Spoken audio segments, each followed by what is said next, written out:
সময়টা মানে মারাত্মক ভয়, কি বলবো। খাল, একটা পাশ দিয়ে খাল, তার পাশে রাস্তা, এইদিক বরাবর জঙ্গল। আমি অনেক দূর থেকে দেখতে পাচ্ছি কেউ একজন আছে, কেউ একজন দাঁড়িয়ে আছে। তুই ওখানে খাওয়াটা শেষ করে নিবি, ওর পর খেলে তোকে ভূতে ধরবে। আমার সাথে যখন ঘটনাটা ঘটেছে আমি তখন ক্লাস 11। তোমার জীবনের কি ভৌতিক ঘটনা একটু শেয়ার করে যাও।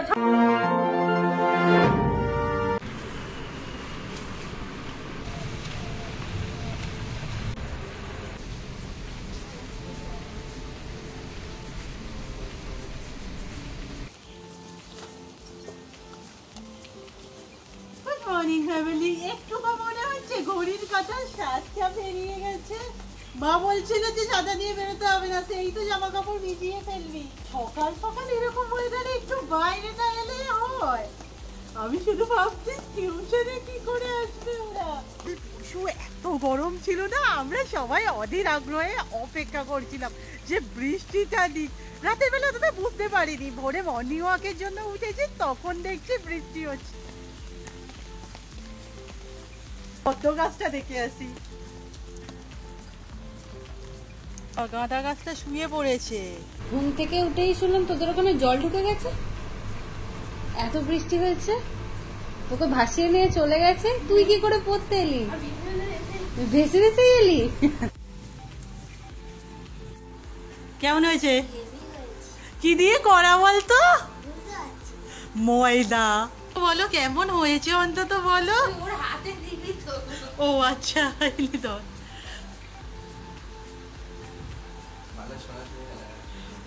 কি কমপ্লিমেন্ট। বৃষ্টিতে কি ঘুমিয়ে পড়েছিলিস নাকি? Hello guys, good morning, welcome back in জলসাচি। বৃষ্টি বৃষ্টি ওয়েদার বলে আমি ভাবলাম একটু পড়তেই বসে যাই। সকাল সকাল অনেকক্ষণ পড়ছিলাম, অনেক দেরি হয়ে গেছে। সেদিক থেকে দিদি বলছে এই তরকারিটা তো বেঁচে গেছে, সেই আলু মাখাটা, আজকে একটু চপ বানানো হোক না আবার। আমি তো খাওয়া যেদিকে সেদিকে আমি আগে আছি। আজকে এত ভালো ওয়েদার, সারাদিন করার মধ্যে শুধু ঘুমানো কাজ। এইরকম বৃষ্টি ওয়েদার হলে শুধু মানুষের ঘুম পায়, কিন্তু আবার খিদে পায়।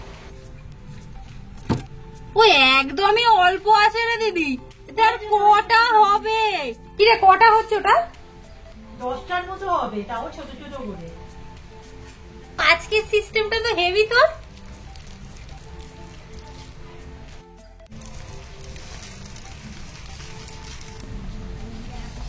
কাল তো দিদি চপ বানিয়েছে, আজকে আমি চপ বানাবো।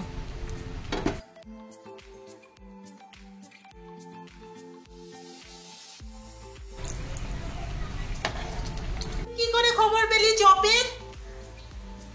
এই ঝিঙ্কু, হ্যাঁ চললো। বাবা স্পিড কি! আমার আবার ক্যামেরাটা ঘোলা হয়ে গেল। আজকে না চপ কম, আলুর বড়া বেশি হয়ে গেছে। অ্যাকচুয়াল ফ্রিজে ছিল তো, আলুটা না ময়েশ্চার টেনে নিয়েছে। বাবা, আমি বলিনি তার আগে কিমা দিয়ে একটু খিচুড়ি করো।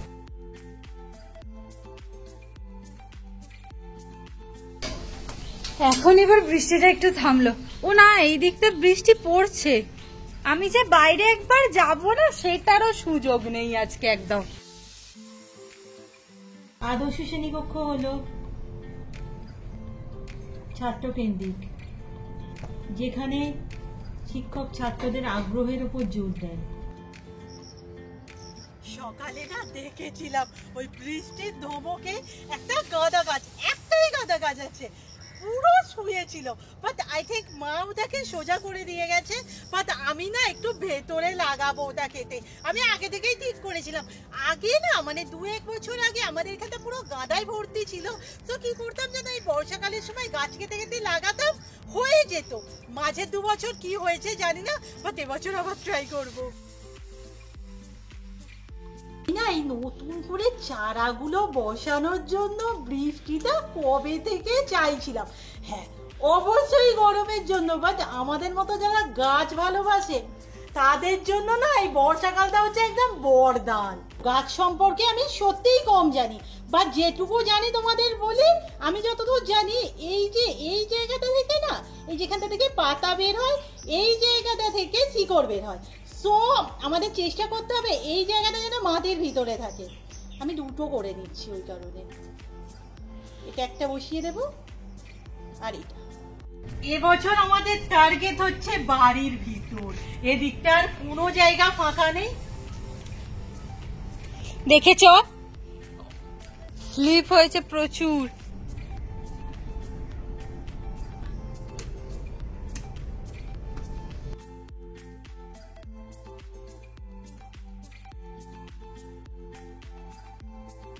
বাপি থাকায় না এক বছর এখানে একটা সুন্দর মতো বাগান ছিল, বাট তখন রুম্পা আই থিঙ্ক আসেনি বা অনেক ছোট, আমার না এক্সাক্ট ইয়ারটা মনেই নেই। তোমরা তো বুঝেই গেছো যে আমরা কি নিয়ে কথা বলবো।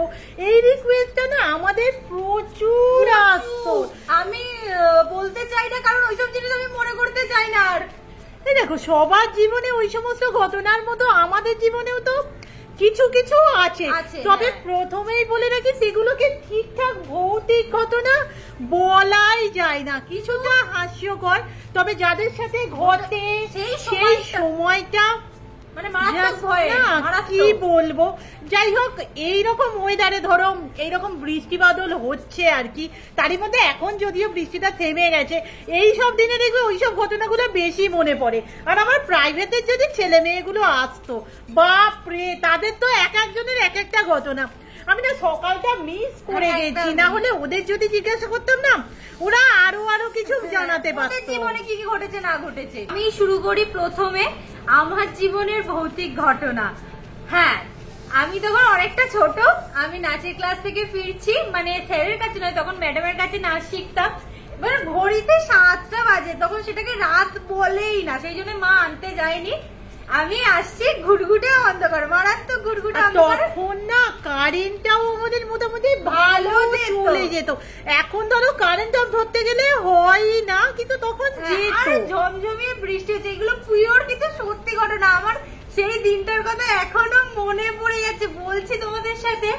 এবার আমি ফিরছি, পূজালি অব্দি তো খুব ভালোভাবে সবার সাথে হাসতে হাসতে চলে এসেছি। আর এইটা না খুব একটা বিশাল কথা, আমি যখন পড়াশোনাও করেছি পূজালি পর্যন্ত না সবাই আসবে, আর পূজালির ভিতর থেকে কেউ আসবে না। যাই হোক, এখন তবু একটু টোটো চালু হয়েছে আর বাড়ি ঘর ধরে হয়েছে। তখন না এদিক যেখানে আমরা মর্নিং ওয়াক শুরু করি না, তখন ওদিকটা মানে বাড়ি ছিল না, খাল, একটা পাশ দিয়ে খাল, তার পাশে রাস্তা, এইদিক বরাবর জঙ্গল। আমি এবার আসছি, শুধু ভাবো একবার, এবার বৃষ্টি হচ্ছে খুব, ছাতা হাতে আমি আসছি। এবার আমাদের এই যে একটা পোল আছে, যে পোলটা দিয়ে যাই, তার আগে একটা ক্লাব আছে। ওই ক্লাবের পাশে না আমি মনে হচ্ছে আমি অনেক দূর থেকে দেখতে পাচ্ছি কেউ একজন আছে, কেউ একজন দাঁড়িয়ে আছে। এত বৃষ্টিতে কে দাঁড়িয়ে আছে? আমি অনেকটা ছোট, আর দেখবে তখন ওই সমস্ত কথাগুলো না খুব প্রচলিত থাকে, যে এই যে এখানে একজন ছিলেন, আরে ওর পাশেই তো বট গাছ ছিল, আর ওকে ওই রকম শোনা যায় দেখবে যে ওখানে উনি রাতের বেলা ঘোরাফেরা করেন। বাচ্চাদের দেখলে একদম নিয়ে যায়, তুই ওখানে খাওয়াটা শেষ করে নিবি, ওর পর খেলে তোকে ভূতে ধরবে, এইসব এরকম ব্যাপার। ওই সেম জায়গাতেই হয়েছে। আমি আসছি, আস্তে আস্তে দেখতে হচ্ছে কেউ একজন আছে, একটু করে বিদ্যুৎ চমকাচ্ছে, তাকে আমি বুঝতে পারছি একটু নড়ছে চড়ছে, বাদ বাকি আর কিচ্ছু দেখতে পাচ্ছি না আমি। আর এমনই ভাবে মনে হচ্ছে, দেখবে সেই ওই সিনেমাটার নাম বললে এর মতো, আরে ভয় দেখানোর চেষ্টা, ঘোড়ায় করে যাবে মাথা অব্দি। ও আচ্ছা, তিসমার খান। হ্যাঁ ওরা, হ্যাঁ ওই যে এটা ইংরেজের পোশাক, তিসমার খান। আমার দেখতে পাচ্ছি সব আছে, তার সব আছে, মাথাটা নেই। মাথাটা গেল কই? আমি আসছি ছোট বয়স, আমার বিশাল ভয় লাগছে, বিশাল যাকে বলে। অনেক কষ্টে আসছি। এবার আসল ঘটনা বলি, সামনে এসে কি দেখলাম জানো? একটা ঝড়ে আধখানা গাছ। মানে এই ঘটনাটা টুকিটাকি আই থিঙ্ক সবার সাথে হয়, এটা আমার সাথেও হয়েছে। আর অধিকাংশ ক্ষেত্রে, তোর ক্ষেত্রে গাছ হয়েছে, আমাদের ক্ষেত্রে গাছ না, কোনো সময় ডাস্টবিন। কি করে ওইখান থেকে এসেছি আমি বাড়ি অব্দি, বাড়ি এসেই মনে হচ্ছে মানে যখন ওখানটা ক্রস করছি আমি, আমার মনে হচ্ছে হিট পিনটা আমার হাতে চলে আসবে। ও যে জায়গাটার গল্প বললো আমি ওই জায়গাটার কথা বলি। আমাদের কিছু আছে সত্যি, কেন এরকমই হয় তোর সাথে? আমাদের সময় না ওই জায়গাটাকে বেনেপাড়া, মানে আমাদের এখনো বলা হয় বেনেপাড়া। ও এসেছে ভাবো, মানে ও যে সময় পড়াশোনা করেছে বা নাচের ক্লাস বা ছোটবেলায় অনেক উন্নত হয়ে গেছে, বাট আমাদের সময় তো বাবা, মানে আমাদের সময় আমি এক্সাক্ট লোকেশনটা বোঝাতে পারবো না। ওখানে একটা সেলাইয়ের দোকান আছে রকি টেলার্স, রকি টেলার্স থেকে আমাদের এখানে এই যে পোল বললো এই পোল পর্যন্ত একটা বাড়ি ছিল না, একটা লোকজন ছিল না, পুরো অন্ধকার, লাইট গুলো জ্বলতো না। তবে হ্যাঁ, আমরা সবাই না ব্যাচে দল বেঁধে আসতাম, কিন্তু এমনও তো দিন গেছে বলো যে কেউ কামাই করেছে বা কেউ কারোর বাবার সাথে চলে এলো, সেই কদিন ওইখান দিয়ে আসাটা, তার উপর ওই সমস্ত গল্প যে ওখানে কাল লাশ পাওয়া গিয়েছিল, ওখানে কে মানে কেউ নাকি আগে অনেক আগে মারা গিয়েছিল, তাদের নাকি সমস্ত রাজবিড়িতে দেখা যায়। আর হ্যাঁ, বেনেপাড়ায় আমাদের একটা বিখ্যাত গল্প ছিল, তুই কি পেয়েছিস কামিনী গাছ? বাবরে, মানে কামিনী গাছ নিয়ে মোটামুটি এত প্রচলিত ছিল। আর ভাবো আজ আমরা কামিনী গাছ ঘরে লাগাচ্ছি, এখনো পর্যন্ত এই যারা আসে তারা বলে যে কামিনী গাছে কিছু একটা প্রবলেমেটিক হয়। যাই হোক, আমি আমার এবার একটা ভৌতিক ঘটনা শেয়ার করি, যেটা কোনোভাবেই ওই রিলেটেড না, বা ওটা আমার সাথে ছোটবেলায়ও হয়নি। আমাদের মানে আমি বেশ আমার সাথে যখন ঘটনাটা ঘটেছে আমি তখন ক্লাস 11 or 12 পড়ি, মানে বুঝতেই পারছো তো অনেকটাই বড়। তার আগে একটা কথা বলে নি, আমরা ভূতে বোধহয় বিশ্বাস করি কি না করি আমরা নিজেরাই ঠিক জানি না, বাট আমি ভীষণ ভয় পাই, আমরা প্রচন্ড ভয় পাই, বাথরুমে যেতে পারি না, প্রচন্ড ভয় পাই। এবার ওই ঘটনাগুলো ঘটেছে যে সময়টার কথা বলছি, তখন না একটু শীতকাল মতো ছিল। আর আমাদের ওই যে সানের ঘাটটা দেখতে পাচ্ছ না, আগে ওখানটা প্রচন্ড আড্ডা ছিল, মানে মা আরো সব ওই দিকের বৌদিরা এসে গল্প করতো।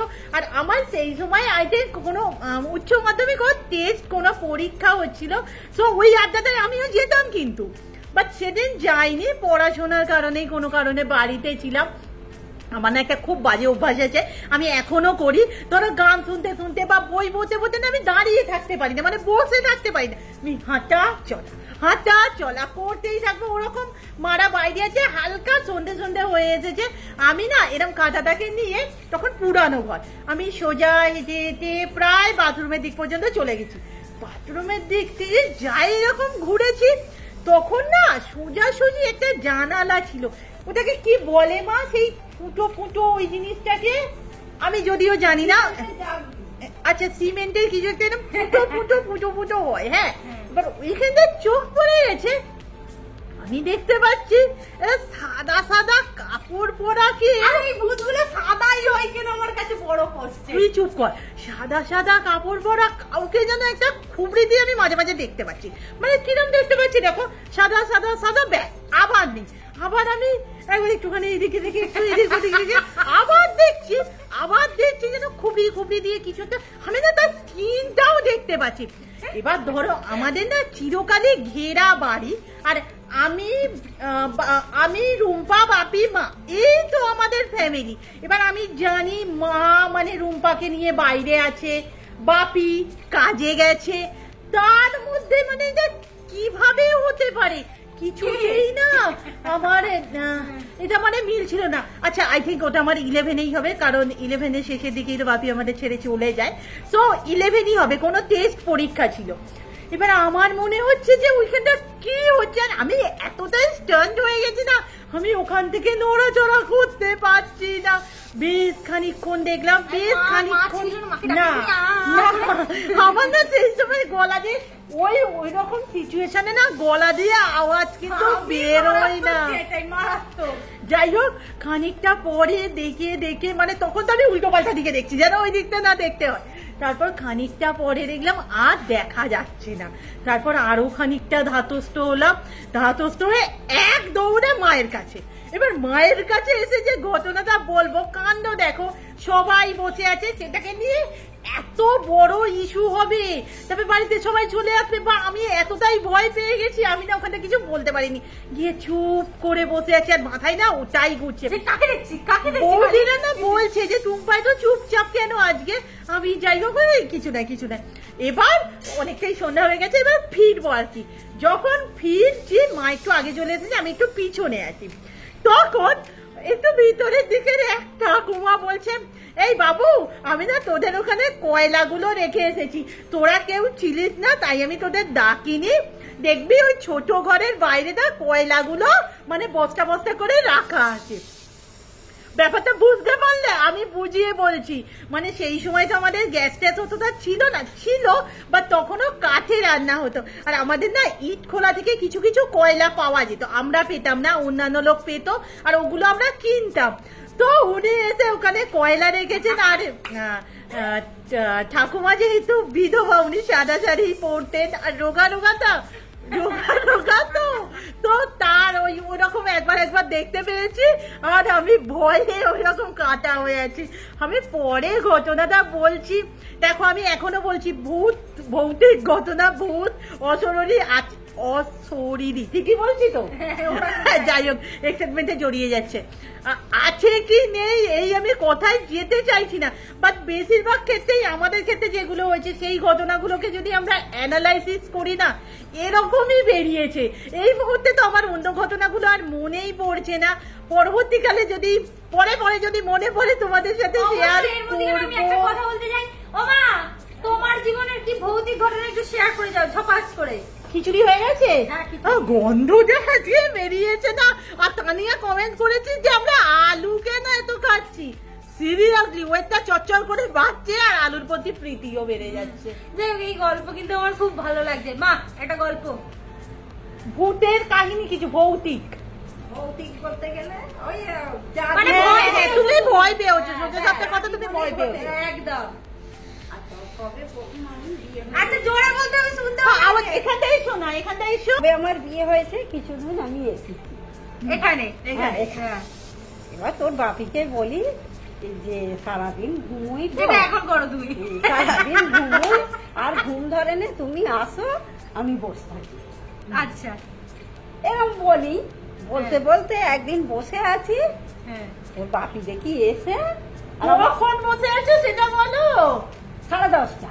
আচ্ছা বলে দিচ্ছি, আমার বাপের না 3 রকম শিফট ছিল, একটা ভোরবেলা, একটা 10টার সময় বেরিয়ে যেতেন, আর একটা নাইট, এটা তাহলে 10টার সময়, এটা হ্যাঁ 10টার সময় মানে দুপুরে খেয়ে দিয়ে বেরিয়ে যেতেন, আর রাত 10টা 10:30 করে ফিরতেন। 11টা বেরিয়ে। ও আচ্ছা 11টার সাড়ে 10টার সময় আমি চেয়ারে বসে আছি, আচ্ছা বুঝতে পারলাম, ওই রাস্তার দিকে মুখ করে। আচ্ছা এবার কে আসছে, জলের একটা ছায়া পড়ে, জলের ছায়া পড়লে তোর বাপি আসে আমি বুঝতে পারি, আসছে, তারপরে সাইকেলের আওয়াজ সবই হ্যাঁ। বুঝতে পারি। এবার চুপ করে বসে আছি, সে দেখছি আমাদের মাটির ঘরের পেছনে একটা কুল গাছ ছিল, তার ফুল খুব সুন্দর খেতে, ওই সব কথাগুলো বলে কি হবে, সেই কুলগাছ আজ নেই, আজ নেই। যাই হোক, এবার ও দেখি তোর বাপি এসে দেখছি জানালায় ঢিলা মারছে। বাপিকে দেখতে পেয়েছো? আমি দেখতে পাইনি, কিন্তু ঢিলাটা মারছে ও, যেহেতু আমি দেখেছি ও আসলে তুমি আন্দাজ করেছো যে আমি জলের ছায় বুঝতে পেরেছি, সাইকেলের আওয়াজে বুঝতে পেরেছি, মানে ঠিক করে নাও যে সেই হবে, আমি জানি ওই আন্দাজ যে ওই করেছে, এখন আর কে করছে। বলে আমি চুপ করে বসে আছি, একবার মারলো, দুবার মারলো, 3বারের মাথায় বলি কে বাবা মায়ের কি সাহস, আমি কে, চুপ করে বসে আছি, আমি যেন ভয় পাইনি, আমি জানি ওই হবে। তখন আমার সামনে এসে বলছি আমি, মানে ব্যাপারটা কি হলো দেখো, বাপি আর কি মাকে ভয় দেখানোর চেষ্টা করেছে, মা পায়নি ভয়, আর তার মেয়ে হয়ে আমরা গাছকে ভয় পাই, ও মানে ঠাকুমা কয়লা দিতে এলে ভয় পাই, আমি মারাত্মক ভয় পাই। আর একটা আমি ছোট্ট একটা ঘটনা বলে দিই, দিদি তো ফেস প্যাক মাকে তোমরা জানো, এবার আমার মারাত্মক বাজে রকমের মেয়ে একটা। আমি এরকম বৃষ্টি হচ্ছে ওই বাড়িতে যখন ছিলাম, আমি বহুত গান গাইতে ভালোবাসি আর কি, আমি চেঁচিয়ে গান গাইছি, এমন গাইছে না মানে পুরো মগ্ন যাকে বলে, আমি গান গাইতেই ব্যস্ত, জানলা থেকে তাকিয়ে গেয়ে যাচ্ছি। ও কি করেছে, দরজাটা খুলেছে, আমাদের ওই দরজাটার মানে খুব বাজে আওয়াজ, যেমন আওয়াজগুলো হয় সেই রকম আওয়াজ। সেদিন হয়নি, মানে এমনই ও খুলেছে, দুটো পাল্লা খুলে এরকম করে ধরে ওই রকম ফেস প্যাক, হলুদ কালারের ফেস প্যাক মেখে আর করে দাঁড়িয়ে আছে, মানে ও মন দিয়ে গানটা শুনছে ধর করে দাঁড়িয়ে আছে, ঠিক এইভাবে।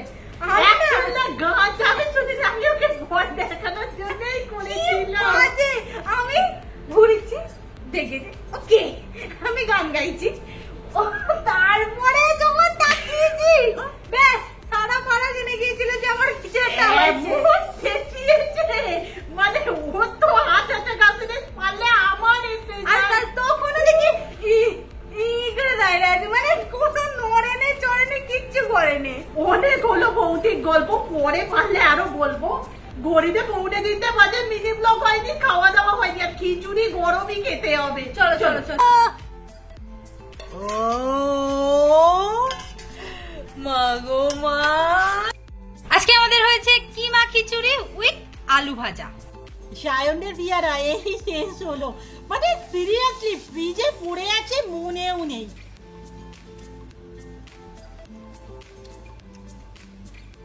ভালো খেতে, তবে বোন নাকি বলে সায়নদের সবকিছুই সুগার ফ্রি। কোথায় একটা পেঁপে খাচ্ছিল, মিষ্টি নয়, পেয়ারাও অল্প মিষ্টি, একদমই ঠিক। এই হচ্ছে আমার বন্ধু, সারাক্ষণ পুজোই করে যায়, যে আমার গায়ে ফুল ছুড়ে দিয়েছে। এই যে কি বললি বন্ধু, তুসতে তুসতে নামাজ তুসতে, কি সব বলে দেয় বন্ধু, তার কোনো ঠিক ঠিকানা নেই, মানে আনাড়ি। হ্যাঁ, ওম নমঃ, ওর তো বাউন ঠাকুরই নাম ছিল ছোটবেলায়। ওর কোনো ভৌতিক ঘটনা আছে বন্ধু? ভৌতিক ঘটনা ঠিক নয়, বাট ভয় পেয়েছিলাম একটু। সেটা কি ঘটনা? ওই আমি যখন পরে শুই না, হ্যাঁ। অনেকদিন আগের কথা, হ্যাঁ। তখন ওই একটা হঠাৎ করে না অনেকটাই রাত, তখন একটা কান্নার আওয়াজ। রাত মানে কত রাত? মানে অনেক রাত? আমার ঘুম ভেঙে গেছে, ধরো এরকম মাঝ রাত টাইপ। বাপরে বাপ। উঠেছি ঘুম থেকে, উঠে দেখছি একটা কান্নার আওয়াজ। মানে কোথায় কাঁদছে, হ্যাঁ। এবার একটু ভয়ও লাগছে। মারাত্মক, কারণ ও একা শোয়। হ্যাঁ, এবার ভয় লাগছে। তারপরে আস্তে আস্তে উঠেছি, উঠে দরজাটা খুলে কি করে? আমি দেখি অন্ধকার, তারপর বুঝলাম যে ওটা আমাদের পাশের বাড়ির একটা বাচ্চারা কাঁদছিল। বাবা, তোর সাহস আছে বলতে, তুই উঠে দেখলি? ওটা না দেখে ঘুমালে আরো বেশি ভয় পেত, আর পরের দিন আরো বেশি ভয় লাগতো। তাই দেখে দেখলাম যে বাচ্চাটা কাঁদছে, ওই কারণে ভয়, যে একটা সাহস এসে গেল। যাই হোক, বাপরে বাপ, বন্ধু তো মানে বহুত সাহসী ধরতে গেলে, আমি তো বলে পারবোই না। আবার কোনো কারণে তাঁতই পড়তে আসেনি, সারা বিকেলটা ওয়েট করলাম, সন্ধ্যার দিকে ভাবছি কি করবো। খেলার উইনার হয়েছে কে? রুম্পা। কে? রুম্পা। কে? রুম্পা কমেডি রিলেটেড কাজই করছিলাম, তারই মধ্যে মনে পড়েছে আইব্রোর কি অবস্থা। এই যে ঘড়িতে এখন 8:15, আমি এই সময় আইব্রো করবো, আর আমি আগে থেকেই বুঝতে পারছি অনেকটা বেড়ে গেছে, তো প্রচন্ড লাগবে। এই কাজ শুরু করে দাও।